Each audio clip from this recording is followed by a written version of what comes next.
Hello and welcome to Virgin Violinist. My name is Jesse and I am the Virgin Violinist, and this is practice session number 2 since I started doing this. A little omission, the video that went live yesterday is actually recorded the day before and it's only uploaded yesterday, so I've actually already missed a day. This is going really well from the very beginning, isn't it? For full transparency, it just took forever to render yesterday. Day before yesterday, like 1:30 before it finished rendering. It's like, I want to go to sleep, and then it was Saturday and I didn't practice at all. So yeah, going well. I have looked back at the video the other day and there's quite a lot wrong with it, but we'll get to that. To start with, as always, we'll continue with the scales. I'm really unprepared. So we'll start with those two scales again, the A major and the A minor and the arpeggios. I'm not going to introduce them, I already have. I'm just going to do them.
You may have noticed I played them quicker today than I did last time because I noticed that last time I played them really slowly and that probably wasn't helping. I also noticed that I wasn't using much bow last time, so I was trying to increase that this time. The arpeggio of the A minor went horribly wrong there, didn't it? Just horrible. The thing is, it's so similar to the A major that making sure you push the second, my brain gets confused. That's my excuse anyway. On to Rondeau. I did notice yesterday I didn't tell you which piece it was in this book. Remember, it's the grade 4 2005, 2007, yes, book. It's actually piece A2 if you are wondering at all.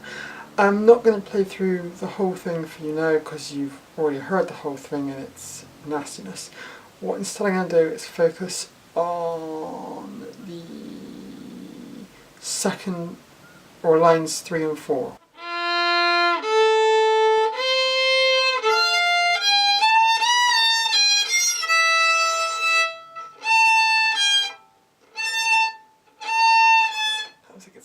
Also, I started playing far too near the bridge this time, which is why it makes it awful. If you didn't know, and you probably do if you're watching this video, because if you don't really know the violin, or not learning the violin, I'm not quite sure why you'd be here.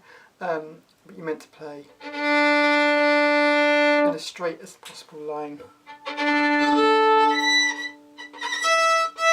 and also not touch the strings as you play, or not unintentionally touch the strings. You make that really strange sound. What you're supposed to do is play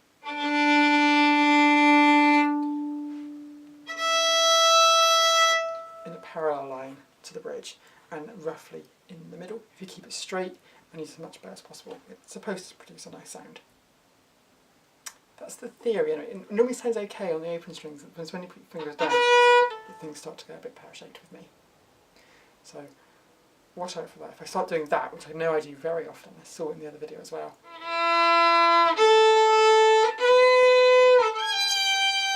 that sounded horrible.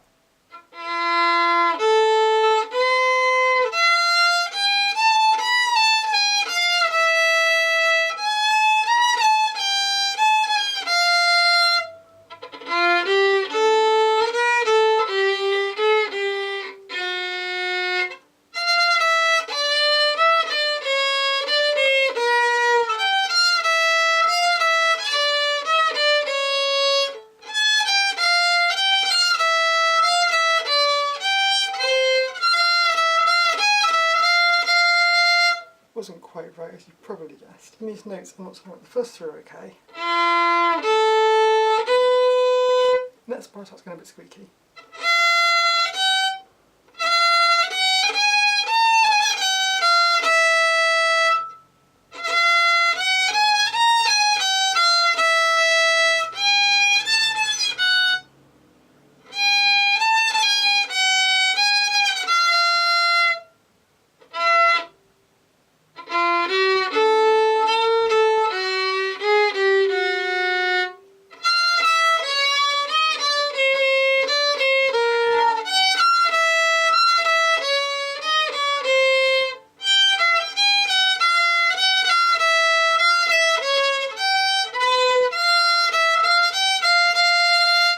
It's the higher notes that cause a lot of problems. I think the rhythms do go out of sync fairly regularly. And also that jump that goes from the top F, it goes from here back to here.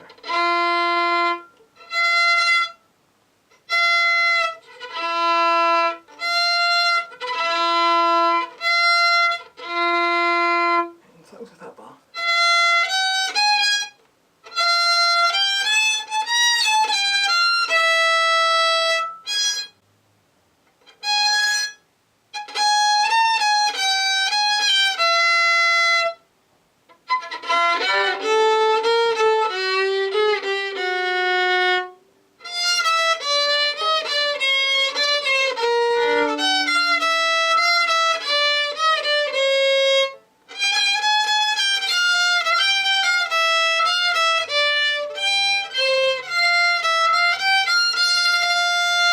I think you can kind of see what's going wrong, but it's kind of notes hopping all over the place, which causes problems. But yeah, I think it's getting those jumps right is going to be quite important.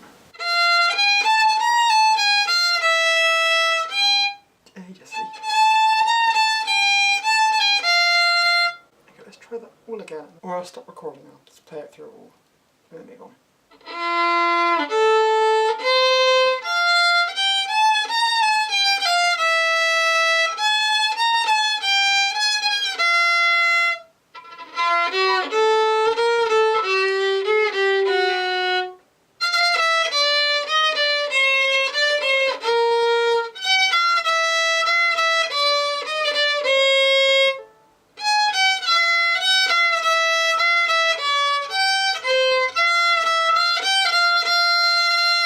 I feel that was a bit better-ish. The next piece is B3 Neapolitan Song from Swan Lake. This one, I literally just want to focus on those upward beats, upward birds, and also page 2, and that's it. Because those first 4 lines are okay. Ish. They're not perfect, but they're okay. What I'm referring to is, I think I said it yesterday, but it's basically, the piece goes from this B and it goes up to this note.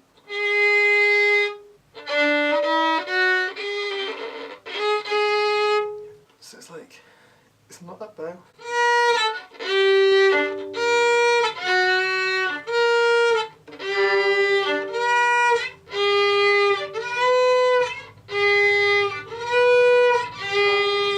But it's played.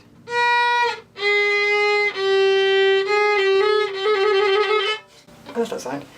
Okay, so we've got this note.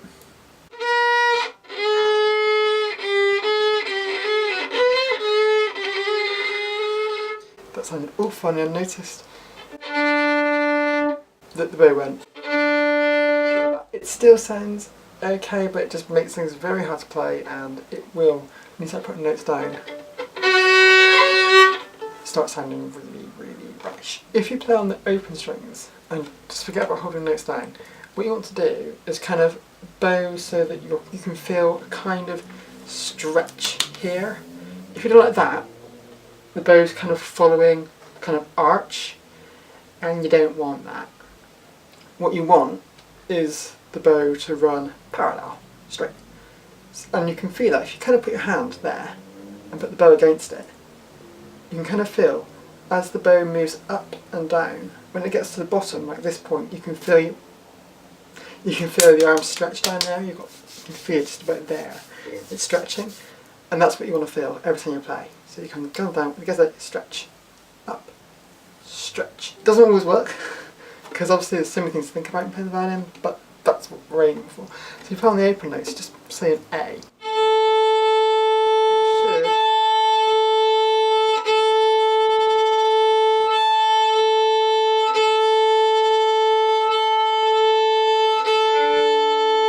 And eventually, you should be able to get really smooth at doing that, so it just goes. Of course, I'm on the same note, not going like an ambulance. Why am I always sounding like an ambulance?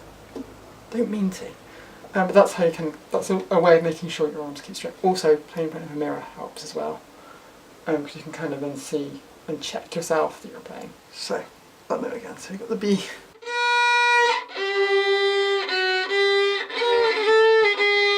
Problem with this, it uses the fourth finger, so we've got the A, which is coming down on the A.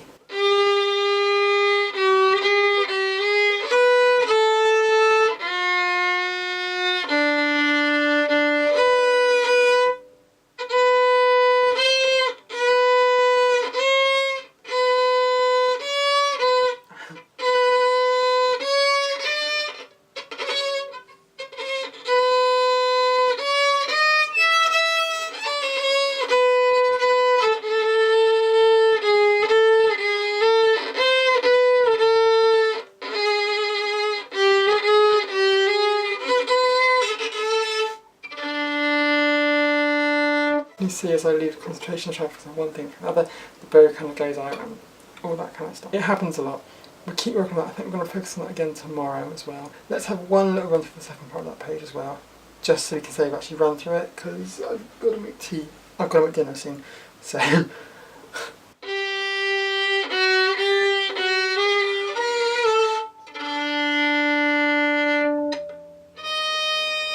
This sounds like an ambulance bit, this one.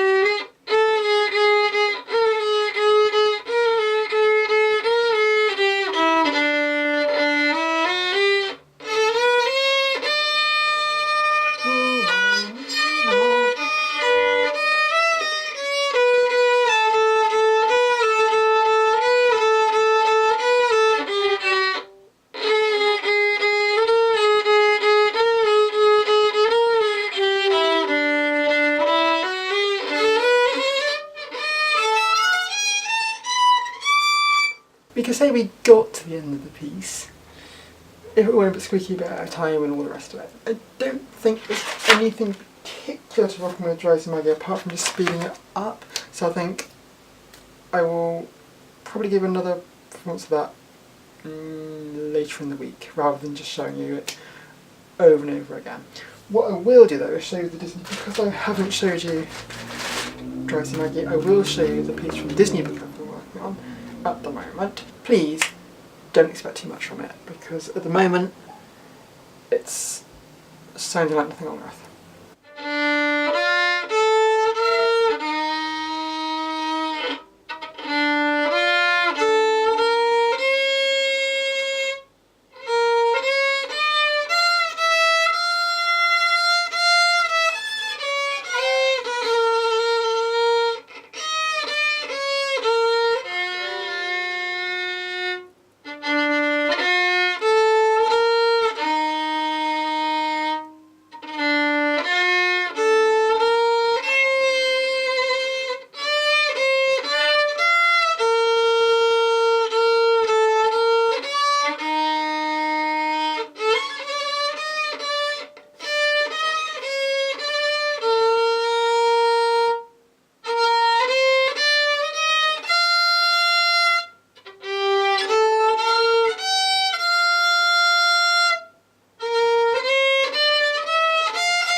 That one particularly goes pear-shaped after the key change. It sounds barely recognisable before the key change, but it changes to C after the key change, and then it just sounds completely and hideously incorrect and wrong. So I apologise for butchering that song for you today. Isn't that nice of me? So that's it. I'm going to go on and practice Drowsy Maggie for a bit more after I turn the camera off. But I think that's everything I want to say. I hope you have a lovely Sunday, and I will hopefully see you tomorrow.